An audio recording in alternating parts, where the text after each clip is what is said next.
أعوذ بالله من الشيطان الرجيم. بسم الله الرحمن الرحيم.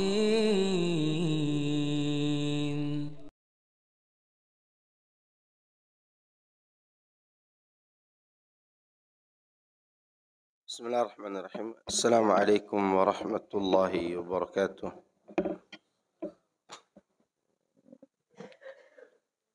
إن الحمد لله نحمده ونستعينه ونستغفره ونعوذ بالله من شرور أنفسنا وسيئات أعمالنا. من يهده الله فلا مضل له ومن يضلل فلا هادي له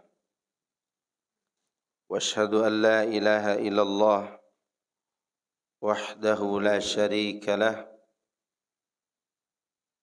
وأشهد أن محمدا عبده ورسوله صلى الله عليه وعلى آله وصحبه أجمعين وسلم تسليما كثيرا مزيدا. أما بعد. Ikhwan fillah azakumullah, nikmat yang sangat agung yang Allah berikan kepada seluruh manusia yaitu nikmat beriman kepada Allah Subhanahu wa taala. Karena beriman kepada Allah adalah perkara yang sangat besar dan tidak bisa dibayangkan bagaimana zat Allah itu. Tidak bisa dilihat, dia tidak juga bisa didengar secara langsung. Apa yang dia bicarakan di langit, tetapi kita mengimaninya. Ini sesuatu yang luar biasa. Dan kenikmatan ini Allah tanamkan di dalam fitrah. Itu pertama kali. Semua orang mengaku bahwa Allah itu ada. Kemudian Allah pun menanamkannya di dalam akal. Akal yang tertanam di dalam hati. Ketika kedua modal ini tidak cukup untuk pertahankan iman tadi, maka Allah turunkan nikmat yang lain, yaitu Al-Quranul Karim. Karena Al-Quran butuh dipahami, Allah utus Rasul, yaitu Rasulullah sallallahu alaihi wasallam. Sehingga dengan itu keimanan kita kepada Allah semakin jelas dan semakin tentram. Oleh karenanya nikmat yang terbesar yang harus kita syukuri adalah nikmat beriman kepada Allah Subhanahu wa taala. Nah, insyaallah pagi ini kita akan bahas pokok yang pertama dari kitab ini.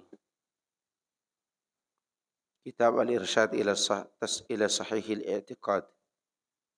Tulisan Syekh Shalih Fauzan Al-Fauzan, hafizahullah taala. Al-imanu billah, beriman kepada Allah Subhanahu wa taala. Ini adalah merupakan pondasi, asas yang paling kuat dan dasar akidah yang paling kokoh. Maksudnya adalah keyakinan kuat bahwa Allah adalah Rabb segala sesuatu. Dia adalah Raja mereka. Dan dia saja yang mampu membuat ciptaan yang begitu besar. Langit, bumi, dan gunung-gunung. Dan semua isinya. Dia mengatur alam semesta. Dan hanya dia saja yang berhak untuk diibadahi. Tidak ada sekutu baginya. Dan segala sesuatu yang disembah selain Allah, semuanya batil.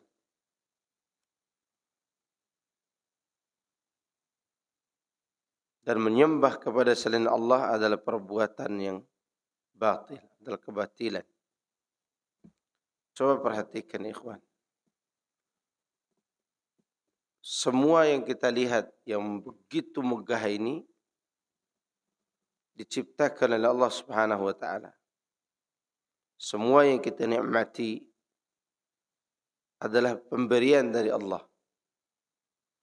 Maka semua ini seharusnya cukup menjadi saksi, menjadi bukti akan wajibnya kita mengesahkan Allah dalam beribadah. Tapi ada sebagian orang yang begitu bodohnya, dia menyembah kepada selain Allah yang dia buat sendiri. Coba antum lihat kuburan-kuburan yang diagungkan itu, siapa yang mengukirnya? Siapa yang membuatnya? Itu manusia. Lalu dimintai dengan alasan sebagai wasilah antara diri mereka dengan Allah. Tentu semua ini adalah kebatilan. Semua yang disembah apapun alasannya, ya, selain Allah, maka itu adalah perbuatan yang sia-sia. Allah katakan, "Dzalika bi anna Allah huwal haqq wa anna ma yad'una min dunihi huwal batil wa anna Allah huwal aliyyul kabir." Demikianlah, yaitu bahwasanya Allah dialah yang maha hak, dan apa saja yang mereka seru selain Allah itu adalah kebatilan, dan bahwasanya Allah dia maha tinggi lagi maha besar. Ketika Allah Subhanahu wa taala membenarkan bahwa dirinya saja yang berhak diibadahi, dia perkenalkan diri. Dia pencipta, dia pemberi rezeki, dia pengatur alam semesta. Dan dia juga memberitahukan dia maha tinggi, maha besar. Yang semua itu mendukung perintah Allah berupa bertauhid kepadanya dalam beribadah.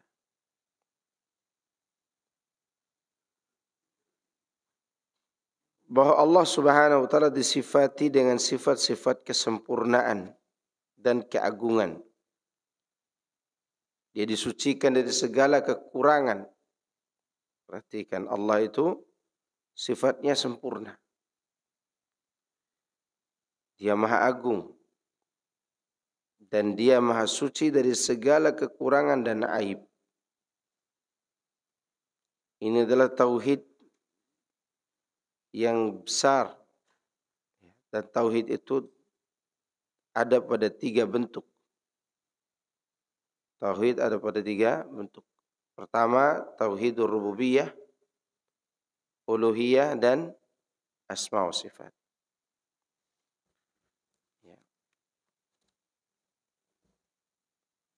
Tauhid rububiyah berarti berbicara tentang apa? Perbuatan Allah. Itu semua makhluk seharusnya mengakui hanya Allah yang mampu berbuat segala sesuatu yang tidak mampu dilakukan oleh makhluk. Maka dia berhak untuk diesakan dalam rububiyahnya. Saya kira masalah ini sudah diketahui oleh semua orang. Mau kafir, mau mukmin, semua mengenal Allah dalam sifat rububiyahnya ini. Dan ini diakui oleh orang-orang kafir. Allah katakan, "Wala in sa'altahum man khalaqas samawati wal arda la yaquluna Allah." Katakanlah, siapa yang tanyakan kepada mereka, siapa yang menciptakan langit dan bumi? La yaqulunna khalaqahunna al-azizul alim. Mereka akan menjawab, semua ini diciptakan oleh Allah yang maha gagah, maha perkasa, lagi maha mengetahui. Jadi pengakuan orang kafir. Orang kafir dari zaman Nabi Nuh sampai hari ini, mereka mengaku Allah yang menciptakan langit dan bumi. Makanya di Indonesia, Pancasila itu diakui oleh semua golongan agama. Sila pertama apa? Ketuhanan yang Maha Esa. Dan pengakuan itu adalah pengakuan rububiyah. Pengakuan apa? Rububiyah. Seharusnya itu sudah menjadi bukti dan menjadi dalil bahwa mereka wajib meninggalkan berhala dan patung yang mereka sembah selain Allah. Tetapi apa mau dikata, kebodohan tetap kebodohan. Ya. Oleh karena itu orang yang paling bodoh itu adalah orang yang berbuat syirik kepada Allah. Orang paling bodoh siapa? Orang yang berbuat syirik. Sepintar apapun dia dalam urusan dunia, kalau dia berbuat syirik dalam bentuk ibadah, maka dia orang paling bodoh di dunia ini. Paling bahlul. Karena dia mengetahui dirinya diciptakan oleh Allah ini, diciptakan oleh Allah. Malah dia menyembah apa yang diciptakan oleh dia sendiri. Dia menyembah apa yang dia buat sendiri dengan tangannya. Padahal seharusnya dia menyembah hanya kepada Allah semata. Kemudian yang kedua, tauhidul uluhiyah. Tauhid al-uluhiyah. Kalau disebut uluhiyah berarti mensifati Allah. Zat yang satu-satunya diibadahi. Kalau disebut dengan tauhidul ubudiyah berarti mensifati hamba. Hamba tersebut bersifat ubudiyah dan dia wajib untuk mengesahkan ibadah itu hanya kepada Allah semata. Tauhid uluhiyah adalah mengesahkan Allah dengan berbagai bentuk ibadah. Sekiranya ada 1000 ibadah. 1000 ibadah misalnya. Seorang melaksanakan ibadah itu 999 ibadah untuk Allah. Lalu satu dia serahkan kepada selain Allah, maka yang 999 tadi batal. Ya. Walaqad uhiya ilaika wa ila alladhina min qablika la in asyrakta la yahbatanna 'amaluka wa la takunanna minal khasirin. Sungguh telah diwahyukan kepada engkau wahai Muhammad dan kepada orang-orang sebelum engkau, jika engkau berbuat syirik maka batal amalmu. Batal amalmu. Ibadah dalam bahasa ya adalah at-tadhallul, ketundukan. Itu arti daripada apa? Ibadah. Berarti hamba itu harus selalu tunduk. Kan ibadah pelakunya disebut abdun dan kita ini hamba itu. Ibadah adalah perbuatannya. Pelakunya siapa? Abdun.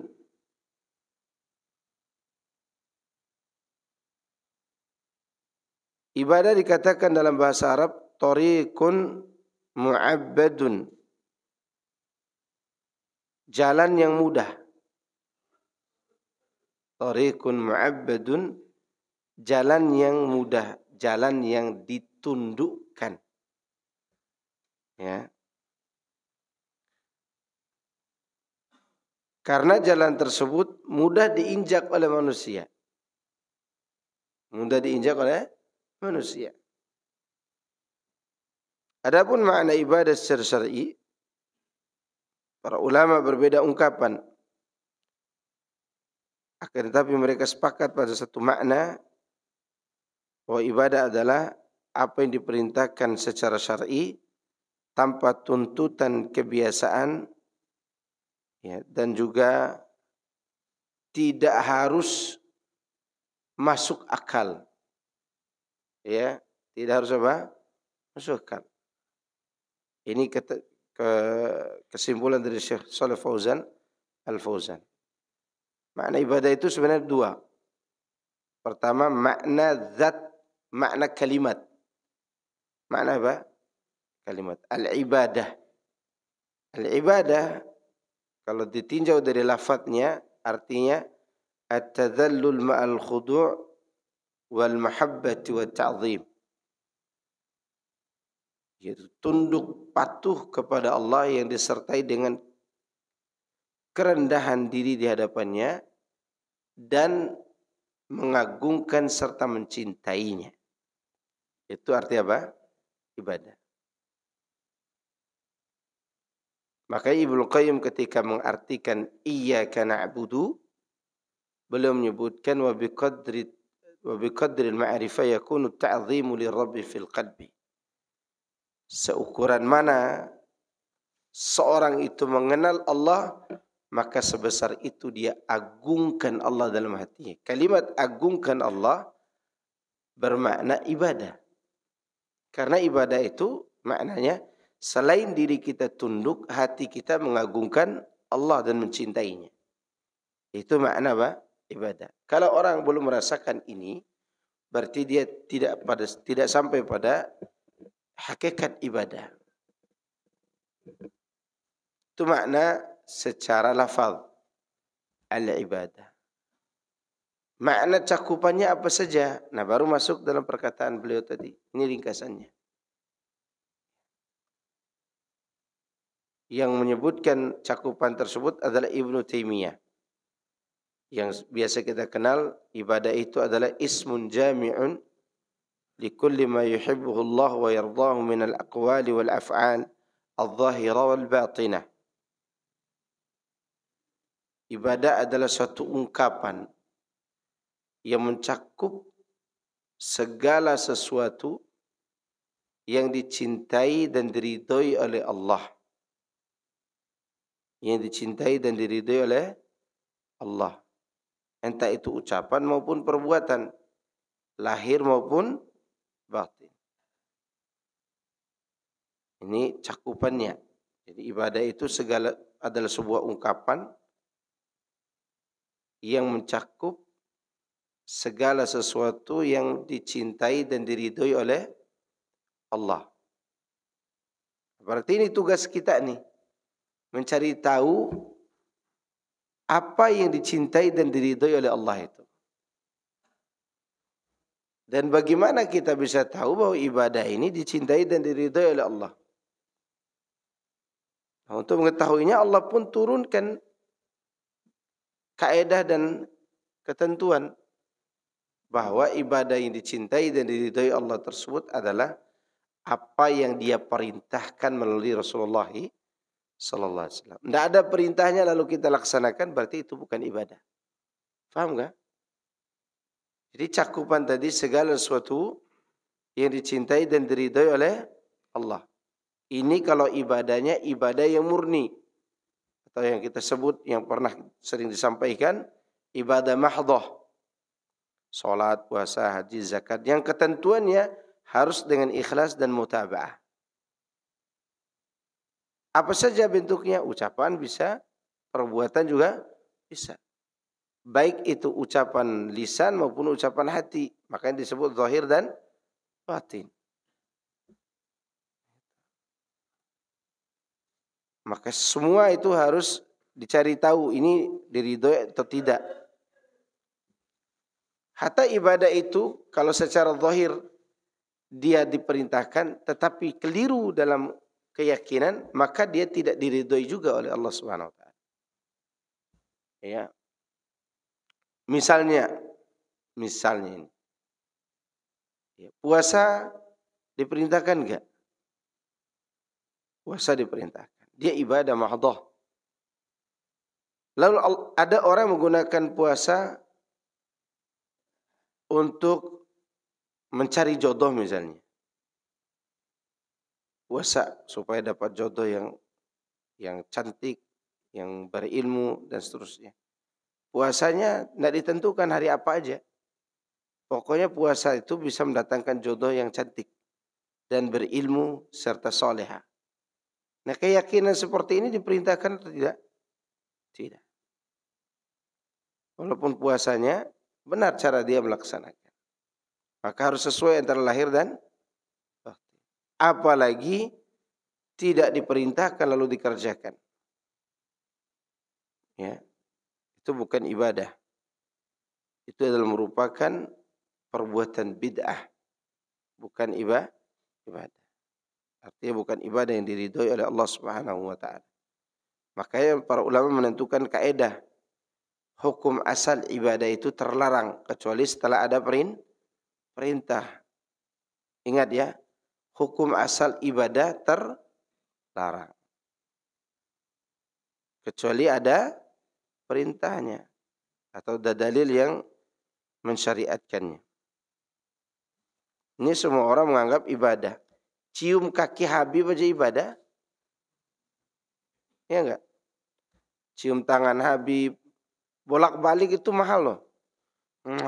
Gitu. Terus ada yang cium kaki. Ya, ada yang cium kaki juga. Sekarang juga ada, ini mau 1 Muharram ya. Tanggal 19 nanti. Itu ada sebagian orang kebiasaannya, ini orang Jawa katanya ini.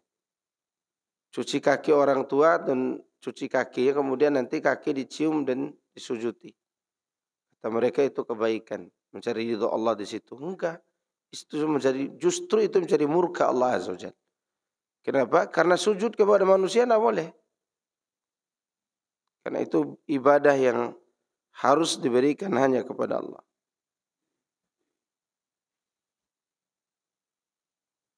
Oleh karena itu, sekali lagi ibadah itu harus ada ketentuannya. Maka Syekh Shalih Al-Fauzan mengatakan ibadah adalah apa yang diperintahkan secara syar'i. Terus banget. Dia menyimpulkan demikian.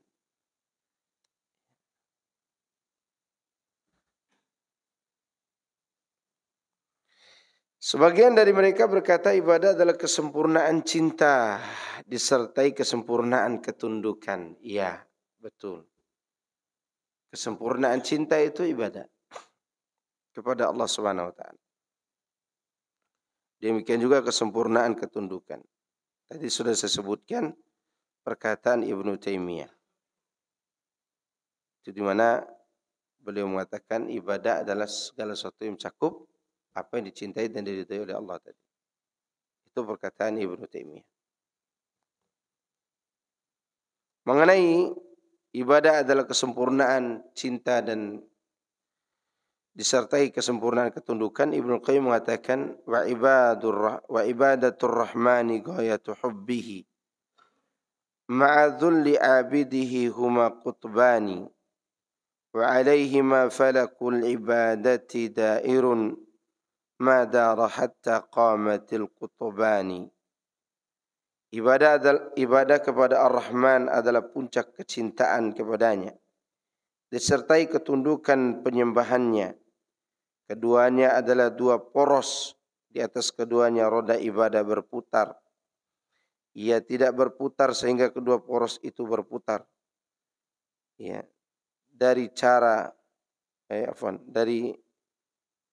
ia tidak berputar sehingga keduanya berputar.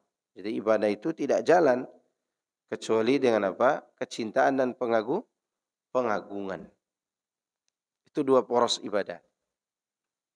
Maka orang kalau dia malas ibadah, udahlah sholat besok lagi. Nah, itu menunjukkan bahwa dia tidak memiliki dua poros. Kenapa para sahabat itu, sahabat Nabi bisa mengorbankan diri, mengorbankan nyawa, harta, kemudian anak, istri siap menjadi beban, korban perasaan untuk menjadi apa? Janda dan yatim. Baik bapak yang berangkat atau anak istri yang ditinggalkan, mereka semua siap untuk itu. Karena mereka sudah siapkan ibadahnya di atas dua poros tadi.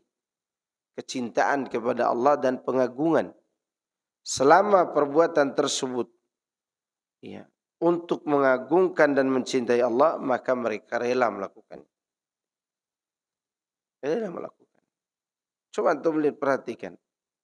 Ada orang-orang udah tua, udah begitu bawa kursi lagi ke masjid, bawa tongkat, ya, apa?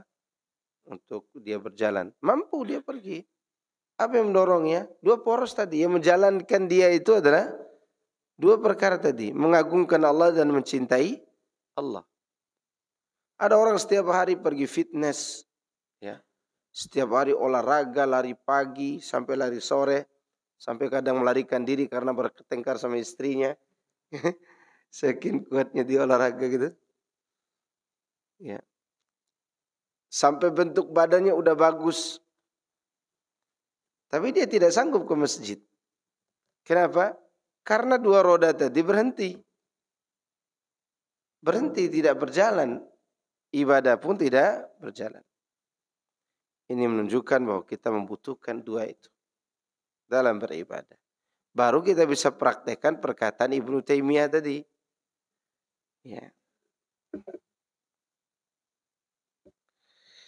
Kata beliau, definisi yang dikemukakan oleh Syekhul Islam ini lebih cermat dan lebih menyeluruh.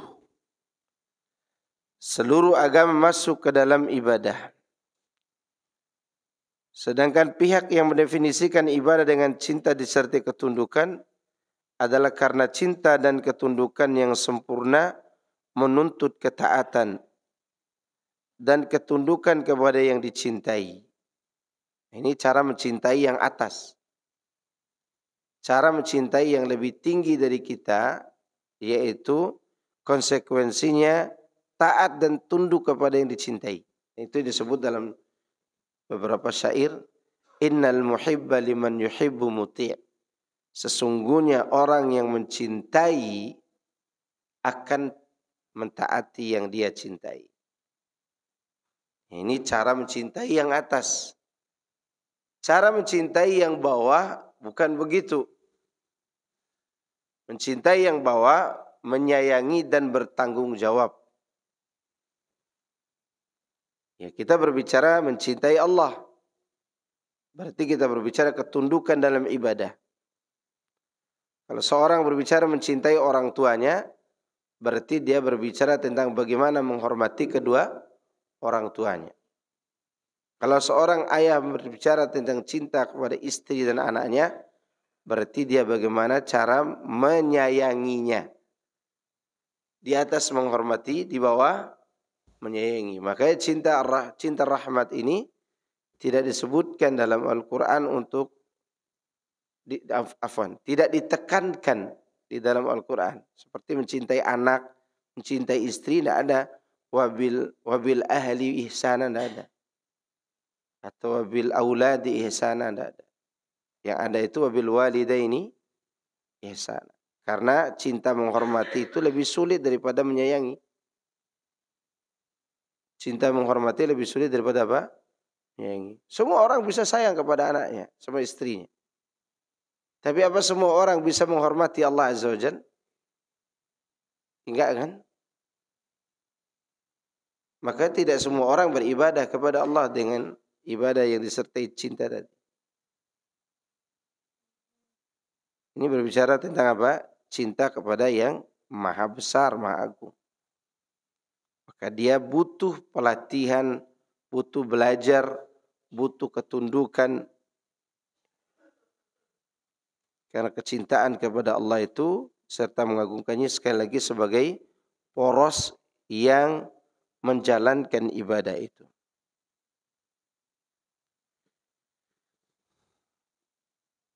Karena itu kadar ketaatan hamba kepada Allah yang dicintainya kembali kepada kadar cinta dan kepasrahannya. Jadi kekuatan ibadah kita juga ditentukan oleh kekuatan apa? Cinta kepada Allah. Cinta hamba dan ketundukannya kepada Tuhannya menuntut beribadah kepadanya semata. Tidak ada sekutu baginya. Dan cinta itu dibuktikan oleh seorang hamba dalam ketaatan. Dan bukti yang paling nyata yaitu mengikuti Rasulullah sallallahu alaihi wasallam. Dan selalu mengingat Allah. Serta selalu mengandalkan Allah dalam semua urusan. Itu seorang hamba yang cinta kepadanya. Tunduk kepadanya.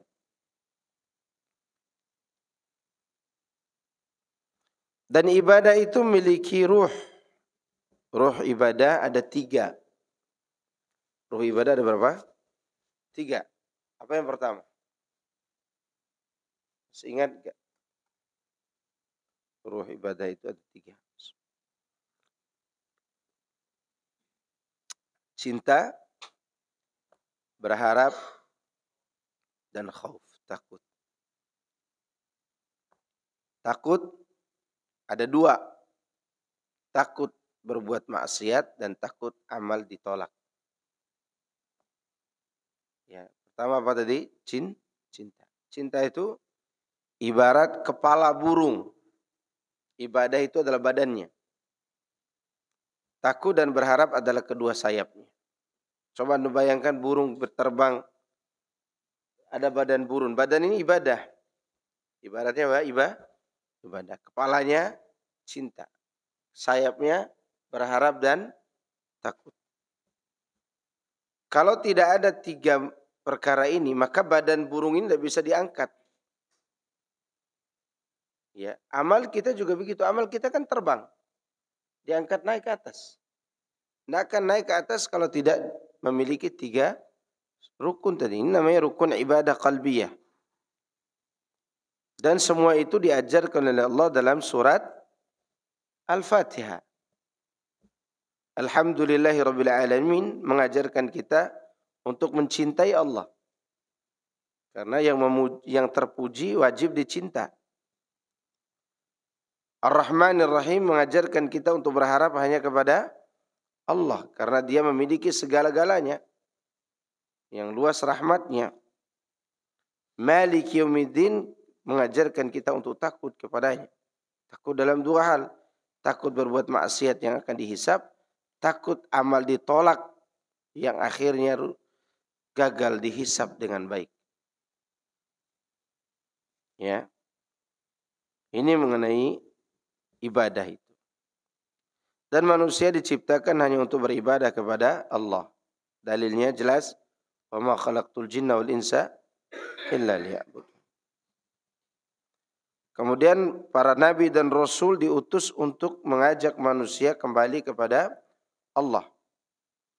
Wa laqad ba'atsna fi kulli ummatin rasulan an i'budullah wajtanibut taghut. Dan sungguh kami telah mengutus seorang rasul untuk tiap umat agar menyerukan sembahlah Allah dan jauhi taghut. Demikian juga Rasulullah SAW mengutus para utusannya berpesan kepada mereka, falyakun awwala ma tad'uuhum ilaihi syahadata an la ilaha illallah. Wa fi riwayatin ila ayyuhidullah. Rasulullah berpesan kepada Mu'adz yang diutus ke Yaman, hendaklah yang pertama kali kau ajarkan kepada manusia kalimat la ilaha illallah. Dalam riwayat yang lain disebutkan hendaklah ajak mereka untuk mentauhidkan Allah. Ini ajakan yang sudah hampir tidak lagi dilakukan oleh dai-dai kondang. Kemudian mereka membuat alasan, tidak perlulah kita menabur garam di atas laut. Indonesia ini udah muslim, ngapain dakwah tauhid? Ini syubhat apa tidak? Syubhat enggak? Jawab tanpa dalil. Kan mereka tidak pakai dalil nih. Sekarang antum jawab tanpa dalil. Bisa enggak antum jawab tanpa dalil? Jawab pakai air garam tadi. Jawabannya gampang. Ikan kalau dikeluarkan dari laut butuh garam enggak? Butuh garam. Jadi yang didakwah ini bukan air lautnya, bukan Indonesianya, tapi yang hidup di dalam Indonesia itu. Paham? Air garam, ikan itu setiap hari 24 jam ikan laut. Di mana dia? Di laut. Begitu dipancing oleh antum, ya, dikeluarkan dari laut, begitu mau dimasak antum pakai garam enggak? Pakai garam, berarti dalilnya dibantah dengan itu. Tidak berlaku berarti dalilnya. Ya. Tidak bisa dipakai dalil itu. Dalil akliyah mereka. Yang benar adalah sepanjang masa dakwah ini tetap harus diajarkan kepada manusia. Hatta yang sudah faham tauhid wajib belajar tauhid. Mana dalil? Ini baru berdalil.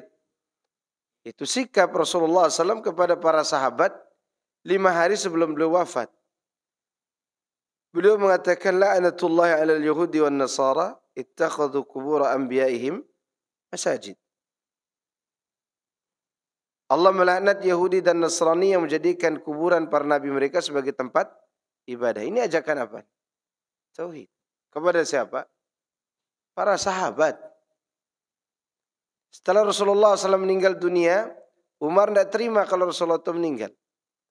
Karena Umar benci kepada orang munafik yang gembira dia ketika mendengar Rasulullah SAW meninggal dunia. Dan Umar pun saking cintanya kepada Nabi, tidak terima nabinya meninggal. Datang Abu Bakar, mencium kening Nabi. Kemudian keluar menenangkan Umar. Umar tidak mau tenang. Lalu Abu Bakar naik mimbar dan berkata, Ya ayuhan nas, man kana ya'budu Muhammadan, fa inna Muhammadan qad mat. Wa man kana ya'budu Allah, fa inna Allah hayyun la yamut. Ini di hadapan siapa Abu Bakar bicara? Umar dan orang-orang yang sangat bertauhid kepada Allah, sempurna tauhidnya. Hai manusia, di dalam manusia tersebut ada siapa? Ada Umar. Apa Umar waktu itu menyembah Nabi Muhammad? Enggak. Tapi sikapnya bisa mengajak yang lain untuk gulu kepada Nabi SAW. Sikap Umar tadi. Maka Abu Bakar mengingatkan manusia, barang siapa di antara kalian menyembah Muhammad, Muhammad telah wafat. Padahal sikap Umar tidak ada indikasi untuk menyembah Nabi Muhammad sallallahu alaihi wasallam, tidak ada. Tapi sikap Umar ini bisa mempengaruhi orang lain. Oh begini cara menyikapi Nabi ini. Sikap yang berlebihan, menganggap bahwa dia tidak mati. Abu Bakar menyadari itu akan merusak akidah dan tauhid umat manusia. Diingatkan karena Umar ini orang yang sangat berpengaruh. Sahabat semua jadi saksi perkataan Nabi. Seandainya ada Nabi setelahku, maka siapa yang pantas jadi Nabi? Umar. Ini sikap Umar ini membuat keresahan Abu Bakar. Akan merusak apa? Akidah. Maka dikatakan oleh Abu Bakar, siapa menyembah Muhammad, sungguh Muhammad itu telah wafat. Sallallahu alaihi wasallam. Dan siapa yang menyembah Allah, maka Allah itu maha hidup dan tak akan pernah mati. Dan para sahabat tidak pernah berhenti belajar tauhid sampai mereka diwafatkan oleh Allah Subhanahu wa taala. Dan Allah tidak ridho dipersekutukan. Oleh karenanya di sini disebutkan oleh Syekh ayat Al-Qur'an dalam surat An-Nisa 116, Innallaha la yaghfiru ay yushraka bihi wa yaghfiru ma duna dzalika liman yasha. Sungguhnya Allah tidak mengampuni dosa syirik dan dia mengampuni dosa selain itu. Maksudnya nanti di hari kiamat. Nanti di hari kiamat, ikhwan fillah azakumullah, orang yang mentauhidkan Allah ada 3 golongan. Ada yang menzalimi diri sendiri, ada yang muqtasid, ada yang sabiqun bil khairat. Nih, yang menzalimi diri sendiri pelaku dosa tapi tidak berbuat syirik. Ya. Yang golongan ini ada kemungkinan diampuni oleh Allah nanti sebelum dimasukkan ke neraka atau ke surga. Tapi orang yang banyak ibadah namun dia berbuat syirik kepada Allah, tidak ada harapan sama sekali. Itu maksudnya. Adapun kalau dia bertobat di dunia, para pelaku kemusyrikan itu diterima oleh Allah? Terima. Diterima oleh Allah. Yang dibicarakan oleh ayat ini adalah kejadian hari kiamat nanti. Allah juga berfirman, "Fala tad'u ma'allahi ilahan, fala tad'u ma'allahi ahada." Maka janganlah kalian menyembah seorang pun di dalam ibadah selain Allah. Ya. Tidak boleh menyembah selain Allah. Dan banyak lagi dalil yang menunjukkan bahwa wajibnya kita mengesahkan Allah. Dan hampir semua Al-Quran, bahkan semua Al-Quran menjelaskan masalah ini. Masalah tauhidu al-uluhiyah. Masalah beribadah kepada Allah. Hubungan antara uluhiyah dengan rububiyah. Rububiyah mengharuskan tauhid uluhiyah. Dalilnya ya ayyuhan nasu u'budu rabbakum alladhi khalaqakum walladzina min qablikum la'allakum tattaqun. Wahai manusia, beribadahlah kepada Allah, kepada Rabb yang menciptakan kalian dan orang-orang sebelum kalian, agar kalian bertakwa. Lanjutannya, apa lanjutannya? Alladzi khalaqalakum ya ayuhan nasu u'budu rabbakum alladzi khalaqakum walladzina min qablikum la'allakum tattaqun. Alladzi ja'ala lakumul arda firasya was samaa'a binaa'a wa anzala minas samaa'i maa'a, dan seterusnya. Ketika Allah perintahkan, wahai manusia, beribadahlah kepada Allah Rabb kalian yang menciptakan kalian dan orang-orang sebelum kalian, agar kalian bertakwa. Lihat, Allah beralasan dengan apa? Yang menciptakan kalian. Karena Dia menciptakan kita, kita wajib beribadah. Demikian juga Allah beralasan Dia yang menjadikan bumi ini rata, Dia yang menjadikan langit itu tegak sebagai bangunan. Semua itu adalah merupakan alasan yang menuntut seorang untuk beribadah hanya kepada Allah Subhanahu wa ta'ala. Ini mengenai perintah-perintah Allah dalam Al-Quran dan juga kaitan antara rububiyah dan uluhiyah. Allah sebutkan yang lebih jelas lagi, Qul a'udzu birabbin nas, malikin nas, ilahin nas. Di awal Allah sebutkan Rabbin nas, malikin nas. Lalu disebut ilahin nas. Yang pertama, yang di awal ayat ini diakui oleh orang kafir. Tapi kalau disebut ilahin nas saja, hanya Allah saja, maka mereka tidak mengaku. Atau minimal begini, orang kafir itu mau menerima Allah yang disembah boleh. Tapi bersamaan dengan itu, jangan sampai menghapus sesembahan kami. Mereka ditanya apakah mereka menyembah Allah? Mereka sembah Allah. Tapi mereka tidak mau adalah ketika mereka menyembah Allah, jangan juga dihapus apa yang disembah selain Allah. Maka yang mereka terima adalah kalimat Allah. Yang mereka tolak tambahannya, la ilaha illallah. Itu mereka tolak. Allah tahu nggak artinya apa oleh orang Arab? Tahu. Artinya adalah yang diibadahi. Maka mereka beribadah kepada Allah. Yang mereka tidak mau kalau ada tambahannya, la ilaha illallah. Ibadah kepada Allah mereka akui, iya. Yang mereka tidak mau akui kalau ibadah itu disebut dengan iyyaka na'budu. Tapi kalau dibalik na'budu iyyaka, mereka mau. Karena dua kalimat yang dibentuk dalam dua kata yang sama ini, namun berbeda bentuk, berbeda makna. Na'budu iyyaka artinya kami beribadah kepadamu, tapi masih boleh beribadah kepada selain engkau. Itu na'budu iyyaka. Tapi kalau disebut iyyaka na'budu, udah berhenti dari segala yang diibadahi selain Allah. Makanya Allah menggunakan ungkapan yang lebih. Maka ayat tersebut tidak diterima oleh orang kafir. Tapi orang kafir yang bahlul di Indonesia terima. Mau iyyaka na'budu kata orang kafir. Seandainya mereka paham itu, ketika baca Al-Fatihah yang mereka hafal itu, mereka harus meninggalkan selain Allah. Demikian juga para penyembah kubur. Kenapa mereka tetap menyembah kubur padahal mereka selalu mengucapkan iyyaka na'budu. Bahkan saat mereka berdoa di hadapan kubur itu mulai dengan apa? Al-Fatihah, ya enggak? Ya tidak? Seharusnya kalimat iyyaka na'budu dalam Al-Fatihah itu menyuruh mereka untuk meninggalkan kuburan tadi. Karena orang kafir Quraisy menyembah Allah tapi harus melalui perantara. Maka kalimat Qul ya ayyuhal kafirun la a'budu ma ta'budun. Apa arti la a'budu ma ta'budun? Aku tidak beribadah kepada apa yang kamu ibadahi. Sebenarnya kalimatnya jelas maknanya. Tapi ada yang perlu dijelaskan lebih dalam lagi. Bahwa yang dimaksud ayat ini, aku tidak menyembah Allah seperti cara kalian menyembah Allah.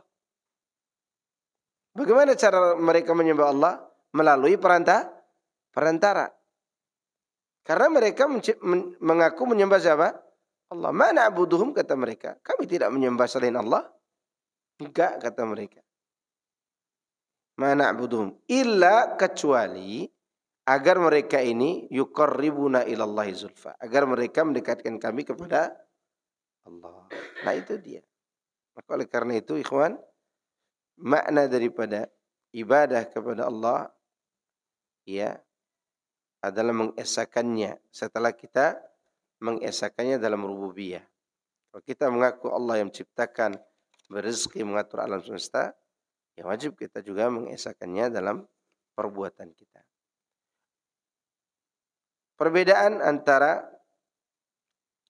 mengesahkan Allah dalam rububiyah dan uluhiyah.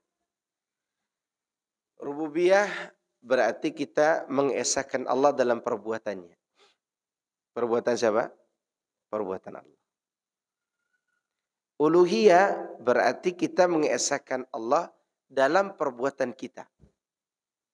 Yang melakukan ibadah siapa? Nah, perbuatan kita ini yang murni bagi Allah, yang menentukannya Allah sendiri. Melalui lisan Rasulullah SAW. Saya ulangi, perhatikan ya. Rububiyah artinya kita mengesahkan Allah dalam perbuatan Allah. Sedangkan uluhiyah kita mengesahkan Allah dalam perbuatan kita. Nah, perbuatan kita yang kita mengesahkan Allah di dalamnya itu ditentukan juga oleh Allah. Maka disebutlah dia sebagai ibadah yang murni. Ya, ibadah yang murni. Nah, ditentukan oleh Allah itu baik zat ibadah itu maupun caranya. Nah, siapa yang bisa mempraktikkan cara itu? Rasulullah SAW. Baru disebut ibadah dalam uluhiyah. Ya. Dan itu untuk membantah perbuatan bid'ah dan perbuatan syirik. Berarti mengesahkan Allah itu, mengesahkan dalam ibadah harus dengan ikhlas dan dengan cara mengikuti Rasulullah Sallallahu Alaihi Wasallam. Tapi saya kira cukup sampai di sini. InsyaAllah kita akan bahas lanjut kitab ini dan akan sebut secara ringkas. Ya. Tapi ada pertanyaan? Silakan. Syirik. Ana punya, ada pertanyaan enggak? Atau ana yang bertanya kepada antum?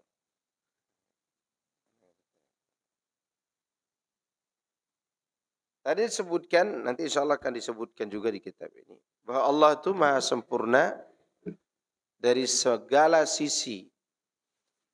Segala sisi. Perbuatannya, zatnya, nama-nama dan sifatnya semua sempurna. Bagaimana menyikapi pemberian Allah, perbuatan Allah kepada kita yang tidak disenangi? Bencana alam, ya, kemudian banjir, semua itu kan perbuatan siapa yang mendatangkannya? Allah Azza wa Jalla. Nah, bagaimana kita bisa katakan bahwa perbuatan ini juga menggambarkan kesempurnaan Allah? Jawab. Allah itu maha sempurna. Tetapi dia memperlakukan hambanya kadang diberi ujian yang berat. Dan ujian itu perkara yang tidak disenangi. Masa Allah berbuat sesuatu yang tidak disenangi? Kan gitu kan? Ya enggak? Sekarang jawab, bagaimana supaya sesuatu yang tidak disenangi ini tetap menggambarkan kesempurnaan Allah dan keindahan sifatnya? Jawab ikhwan. Apa yang harus kita ingat? Yang jelas tidak ingat istri di rumah ya. Apa yang harus diingat? Ingat 4 hal baru kita tentukan bahwa perbuatan tersebut meskipun tak disenangi tetap menggambarkan kesempurnaan sifat Allah. Pertama, dalam perbuatan Allah itu pasti ada maslahat. Ada apa? Maslahat. Ini jelas, turun hujan, datang angin, adanya matahari, adanya malam siang bergantian, semua itu maslahat perbuatan Allah. Kemudian kedua, pasti ada keadilan di situ. Seorang diberikan pasangan hidup yang tidak menyenangkan dia misalnya, maka itu keadilan Allah untuk dia. Atau kita mendapatkan berupa ujian karena dosa kita, itu keadilan dari Allah. Atau Allah mengadab orang-orang di neraka, itu bagian dari keadilan Allah. Diadab di neraka menyenangkan enggak? Enggak ada orang, hore saya masuk neraka. Enggak ada. Jangankan masuk neraka, masuk bui aja orang enggak terima. Di situ ada apa? Keadilan. Ketiga, ada hikmah. Ada apa? Hikmah. Orang dikasih sakit agar terhapus dosanya, agar terangkat derajatnya. Yang terakhir, ada kasih sayang. Ada apa? Kasih sayang. Atau rahmat.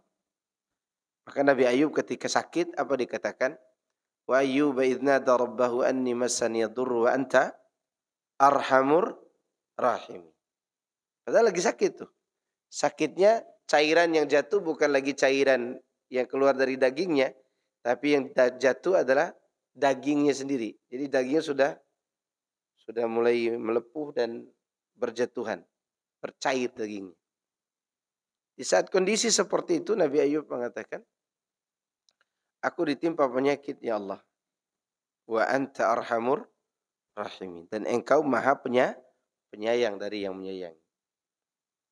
Dan itu kalimat yang menunjukkan bahwa Allah menyayangi Nabi Ayub. Nah, itu yang harus kita ingat. Maka dengan itu kita akan tetap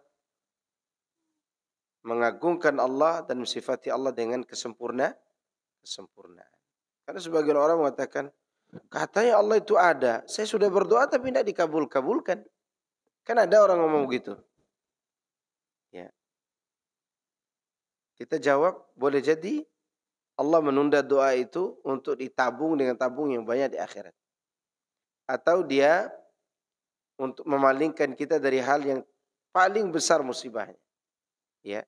Atau musibahnya setara dengan apa yang kita minta. Atau setidaknya kita berhusnudzon bahwa Allah masih senang mendengar suara kita berdoa. Ya kan? Karena ada orang kalau sudah dikasih berhenti dia berdoa, ya enggak? Sebelum dia dapatkan hartanya, ya Allah, terus dia sebut ya Allah. Begitu dia dapatkan, dia lupa kepada Allah. Nah, ada hamba-hamba yang Allah tidak kabulkan doa karena Allah tahu kalau dia tinggal, kalau dikasih, dia langsung berhenti berdoa. Gitu. Itu cara kita mensikapi perbuatan Allah yang tidak menyenangkan kita. Sehingga kita tetap mensifati Allah itu dengan kesempurnaan. Tapi ada pertanyaan dari antum? Ya.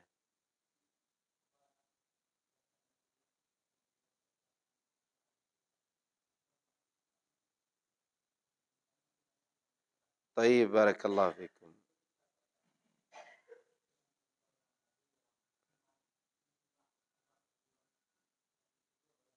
Abu Bakar.